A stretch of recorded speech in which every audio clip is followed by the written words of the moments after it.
And we've got Brian here right in the studio with me for his live session. How you doing, Brian? Good, thank you, Emma. Nice to be here. Okay. So are you a Hills chap, born and bred? No, we moved here in 1999. Yep. So I've been here a little while. Cool. Earlier on, Brian was telling me that he used to have a show on 3MDR. I did when I first moved here. We'd been living in Gippsland. Yeah. And I was doing some work at the ABC in Sale, and so I just kind of, continued working in radio, just community stuff really. Yeah. So that was fun. Early days of MDR though. Yeah. Extremely chaotic. Brian was telling me some of the mishaps, and I was saying, they still happen. That can happen. It's community radio. That's what's fun about it. And so tell us more about your music. Like, where do you sort of draw your inspirations from? Basically, my passion is songwriting. Really, I'm a singer-songwriter. So it's the great songwriters. I mean, I guess not starting and not ending at Lennon and McCartney, the Beatles, but definitely, they'd be plonked right in the middle. But yeah, so I'm a sucker for a great song, and that's what it's about for me. Are you really into your lyrics? Yes, I work very hard on my lyrics. I work hard on my lyrics because they're my weakest part, right? So I have to, in my estimation anyway, and so I work very hard on them. And how do you go about, what's like the process? The process of writing a song or writing a lyric? Lyrics. Writing a lyric?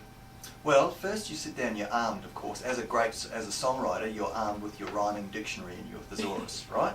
So if you're a songwriter and you haven't got those two books, you're not a songwriter. Unless you're just a genius. Well, it doesn't matter. You'd have to be a genius to keep a rhyming dictionary in your head. But no, so you've got to have all that sort of stuff at your fingertips. So it's a process. I mean, for me, it's I think for anybody, it's 1% inspiration and 9% perspiration. I say it's like I use the analogy of making a chair. So you can have great ideas for chairs, but if you've never been an apprentice and no master has shown you how to make a dovetail joint, or what works for a chair and what doesn't, that people are actually going to sit down on, etc., and not going to fall over. If you can't do that, then you're not a craftsman, and songwriting is a craft. So you have to get across all the skills and all the tools. You have to have it all available to you, so that when you have that great idea, you can bring it to fruition. So which song are you going to play for us first? This is called For Love, and it's I think certainly it's a rather recent song for me, but I'd say it would be probably one of the most satisfying songs that I've written. And my wife helped me with the last bit, you see, and I think that's why it's quite satisfying, because it's it's got a nice sort of ender. You're listening to Brian Baker. You're listening to Brian Baker on 3MDR 97.1 FM.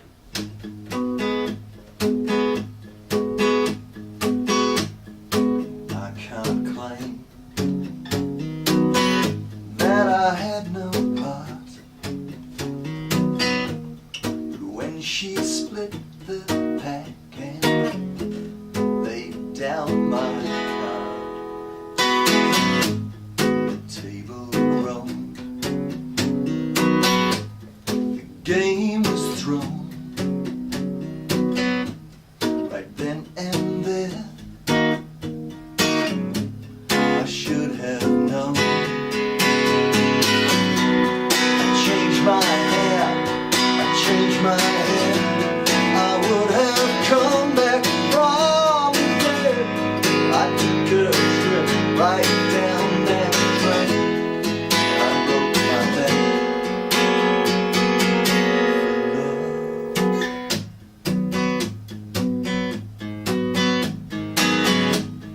Changed my views, my religion too.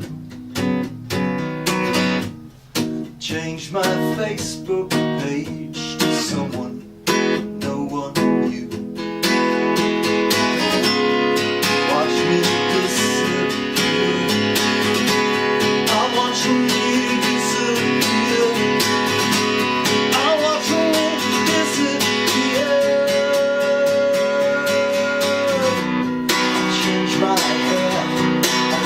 my head, I would have come back from the dead.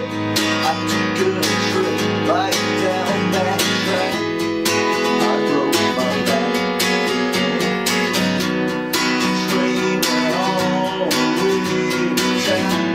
I burned that house right to the ground. I swear I really heard the crack. I broke my back.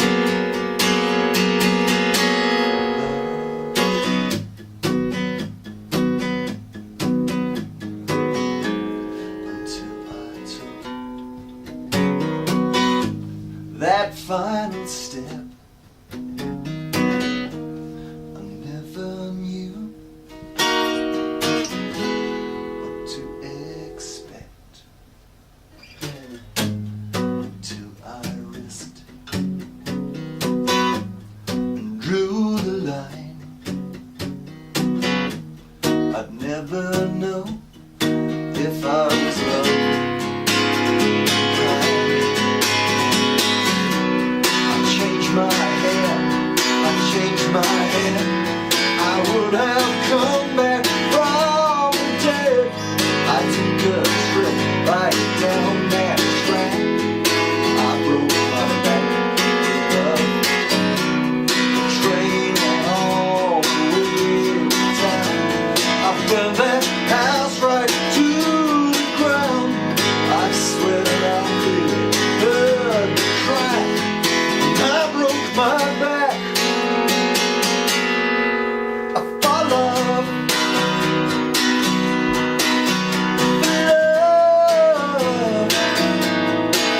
I fall love.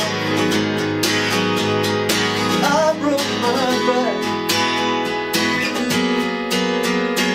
For love.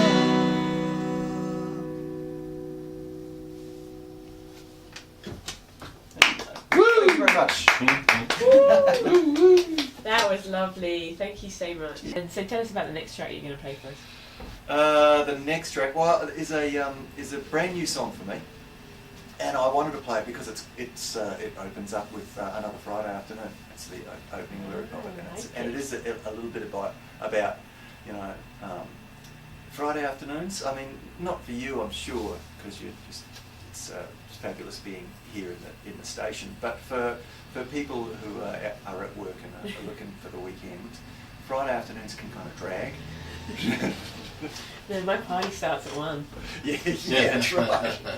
You got it all taken care of. That's good.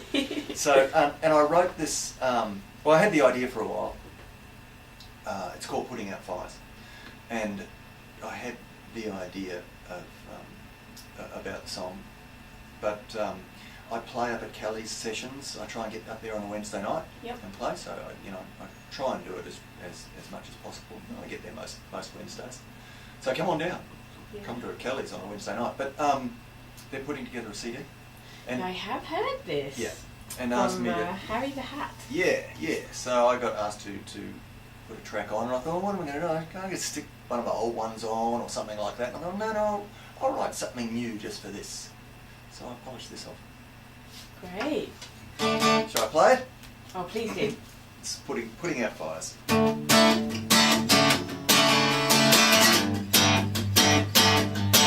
Another Friday afternoon, the day coming too soon. I can taste it almost. Weekends so close, but the minutes stretch like wires. They keep me getting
That's great.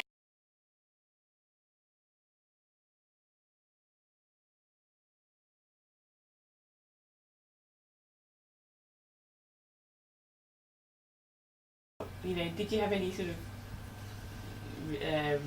hesitation about putting Facebook into your song? No, not hesitation, but I was trying to refer to the social sadness.